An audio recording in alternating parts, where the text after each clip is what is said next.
Nathan reveals to Anna the shocking truth about Faison's final project. The rain fell steadily over Port Charles, turning the cobblestone streets outside General Hospital into slick ribbons of grey. Inside, fluorescent lights hummed softly, casting an almost sterile calm over the chaos of lives that never quite healed. Anna Devane stood by the window of her office, arms crossed, her mind haunted by ghosts that refused to fade, and one in particular, Caesar Faison. Faison's shadow had loomed over her life for decades, a darkness that clung to her even after his death. His obsessions had left scars on everyone he touched, on her, on Robin, and worst of all, on Nathan West, his son. Anna had tried to make peace with the past, to believe that Faison's final chapter had closed when the bullet ended his reign of terror. But in Port Charles, nothing ever truly ended. That morning, she received an encrypted message from a source at the WSB. Only 3 words. Her heart stopped. Project Helix, she whispered, reading the phrase over and over.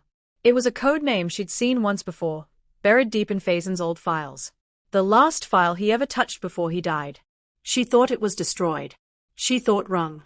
Later that night, Anna returned to her apartment in the shadows of the harbor, the same place she had retreated to whenever the past became too heavy. But the past found her anyway. A knock at the door, soft, hesitant. She frowned. Who's there? Anna, it's me. Her heart skipped. That voice. It couldn't be. Slowly, she opened the door, and nearly collapsed. Standing there, drenched from the rain, was Nathan West. Impossible, she breathed, her voice cracking. Nathan, you died. We buried you. Nathan's eyes were somber, tired, and filled with a pain beyond words. I know. But Faison didn't let me go that easily. Anna stared, trembling. How is this possible? Nathan stepped inside, his hands shaking. I was never dead, Anna.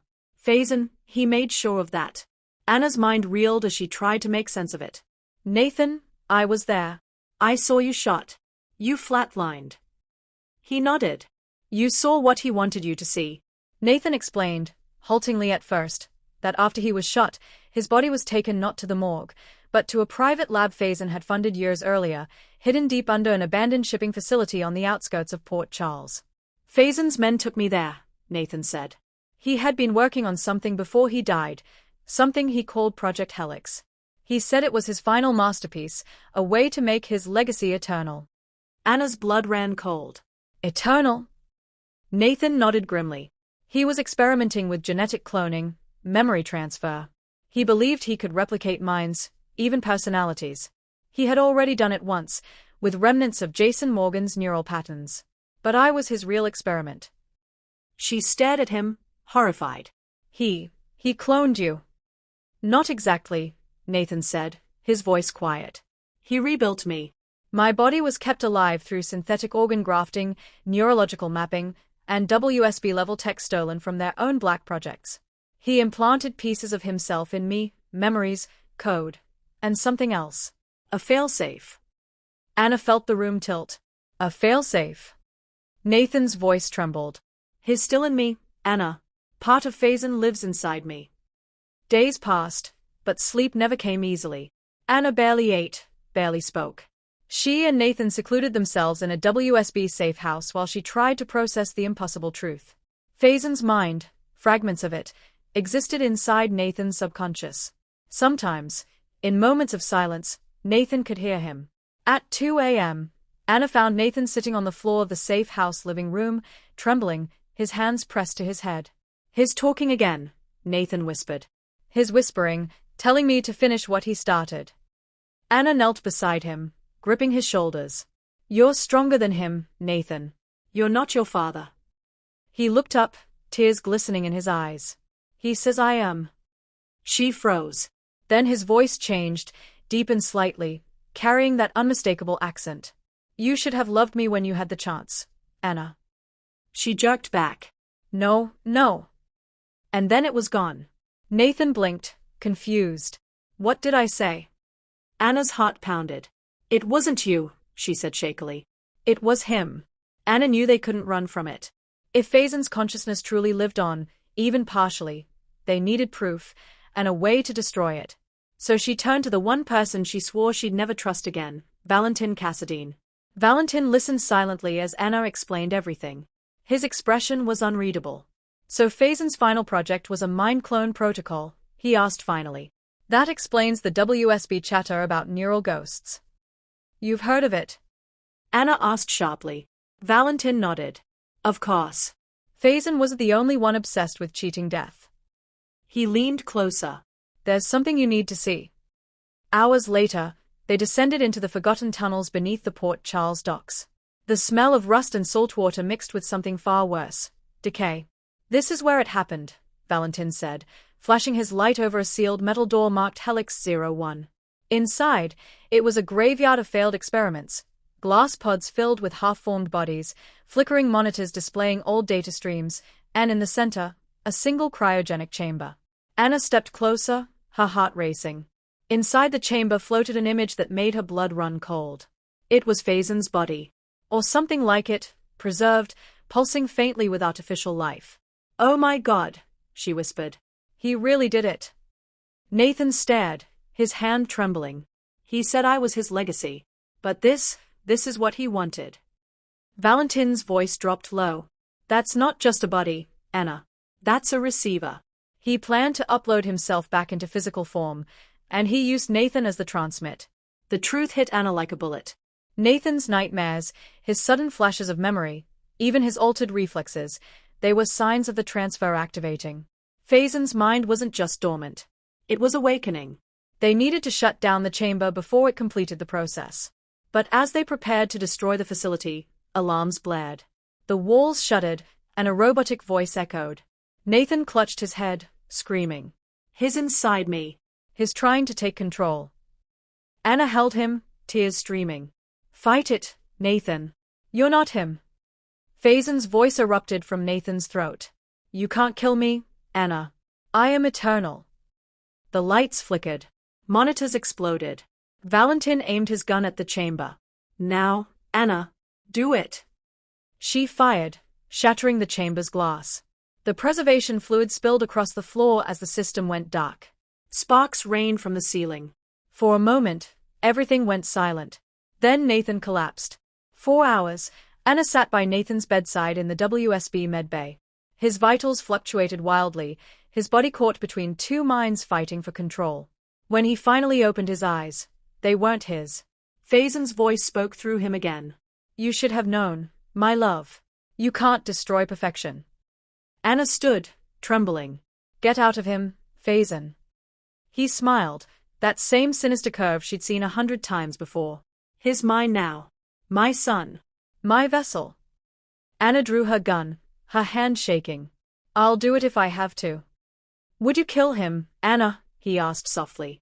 Your precious Nathan? The one you swore to protect. Tears streamed down her face. Don't make me. Faison's smirk deepened, and then his expression faltered. His body convulsed. From deep inside, Nathan's voice cried out. Anna. Do it. Stop him before it's too late. The system alarm blared.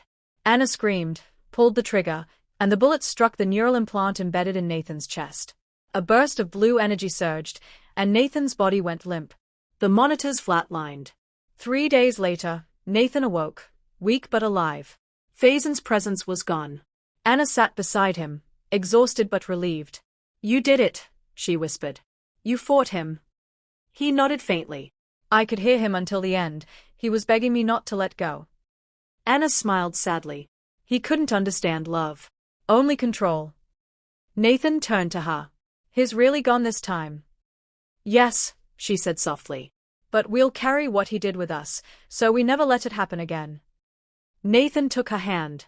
He made me half of him. But you made me whole again. For the first time in years, Anna felt peace. True, fragile peace. Weeks passed. Nathan began rebuilding his life in Port Charles, trying to reconnect with Maxie and their son. But one evening, as he sat in his apartment, the lights flickered. His computer screen turned on by itself. A message appeared, encrypted in Faison's signature cipher. Legacy never dies. Project Helix Phase 2 initiated. Host, AD. Nathan's eyes widened. AD, Anna Devane. Nathan rushed to Anna's home, heart pounding. He burst through the door. Anna. We have a problem. Anna turned from her desk, startled. Nathan. He showed her the message. His not gone. The system was transmitting when the chamber exploded. The upload, it redirected. Anna's face drained of color. To me. He nodded grimly. You were the nearest compatible neural match. Faison's obsession. It wasn't just love, it was design. He built the entire project around you. Anna sank into her chair, her mind racing. Oh my God. He wanted to merge with you, Nathan said quietly. Not just to live on, but to become you. She looked up, horrified. That means… Nathan finished for her. Part of him might already be inside your mind. Anna froze. What do we do? He took her hand. Then we finish it, together. They returned to the ruins of the Helix lab one final time. Valentin had sealed off the tunnels, but Anna used her old WSB codes to gain entry. Inside, among the wreckage, they found a single functioning server, humming faintly. It's still active, Nathan said. He's still here. Anna stepped forward, pulling out her gun. Then we end this. Once and for all. As Nathan hacked into the console, the screens flickered to life, and Faison's face appeared, digitized, his voice echoing through the room. Anna, you can't erase me. I am part of you now. She glared at the image. You'll never control me. Faison smiled faintly. But you already feel me, don't you? When you close your eyes at night, when you hear my name, I'm there. Anna steadied her hand. No more ghosts.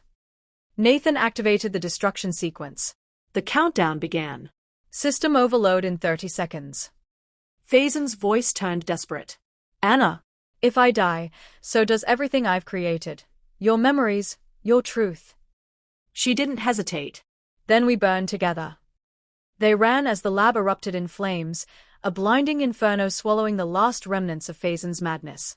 Outside, the explosion illuminated the night sky over Port Charles like a dying star. Weeks later, General Hospital was calm again.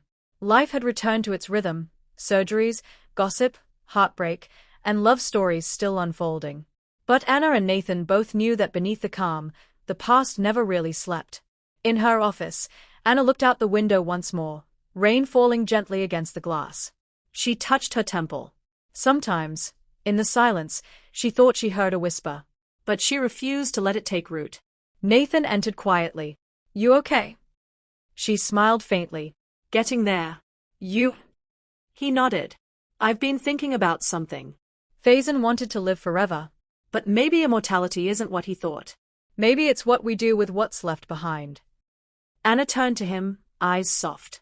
And what do we do? He smiled sadly. We live. For the ones who couldn't. She reached out and hugged him. The embrace of two souls bound by pain, forgiveness, and the determination to write their own ending. Outside, the clouds parted. The storm had passed. But deep beneath Port Charles, in a charred fragment of the Helix server, a single line of code flickered faintly back to life. Project Helix, reboot protocol initiated. The screen went black.